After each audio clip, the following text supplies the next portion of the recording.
Hey guys, aVeRaGe here. Just wanted to make a quick video about a common criticism that gets leveled at my political ideology quite a bit. As you know, I'm an anti-centrist, and that means that I exist on all ends of all possible political spectrums simultaneously. I'm a com-cap, a communist capitalist, I'm an an-tot, an anarcho-totalitarian, and I'm an anti-fascist fascist. I advocate for a white ethno-state, and then I say bigot and punch myself in the face. But one thing I hear a lot is, if you're an extremist in all directions at once, doesn't that make you a centrist? No. The answer is no, you dumb fuck. Let me dumb this down for you so that even the centrists in my audience whose political compass score is the same as their IQ can understand. Here's a Venn diagram. In A, we have the things that people on the left believe, and in B, we have the things that people on the right believe. As you can see, in the overlap, there's a moderate position where both people on the left and right can agree on these policies. While centrism is confining yourself to this overlap and trying to stay as close to the center as possible, aNtI-cEnTrIsm is the logical opposite of that. Everything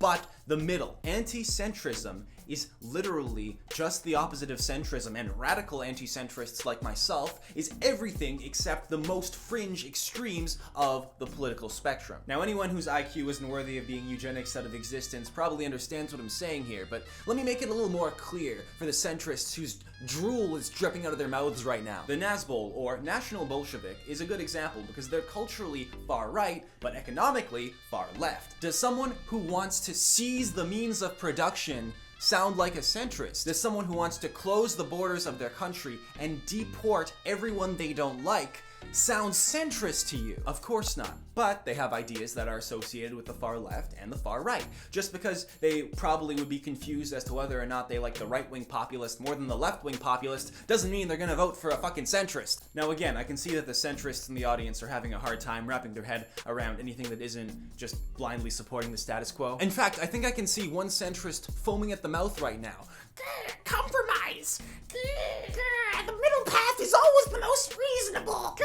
Joe Biden sounds like a decent candidate. So okay, let's try one more example. Let's say a guy starts a YouTube channel based off of the premise of destroying the center, of killing everybody who is a centrist, whether it's a state-backed murdering or a mob rule kind of murdering. Doesn't really matter as long as they all die. Do you really think that if I was actively promoting centricide, that I would call for my own death because as an anti-centrist, I in turn would be a centrist? Please. Do I really look like I'm desperate to start a war of some kind that will make my life more interesting because currently it lacks any kind of meaning at all? Do you really think I wish to start a war so that I can inevitably die in said war and so that my death will at least have some meaning, more meaning than this existence, this stupor I call life? Do you really think that's what I want?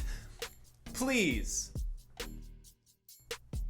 Please. The point is that anti-centrism does not average out to centrism. And the next time someone says, oh, anti-centrism, isn't that just centrism with extra steps? Anti-centrism, isn't that just accelerationist radical centrism? This guy is clearly just a centrist that wants to die who's using meta-irony to muddle his audience's perception of him? Record their name and number. It'll come in handy. Bye!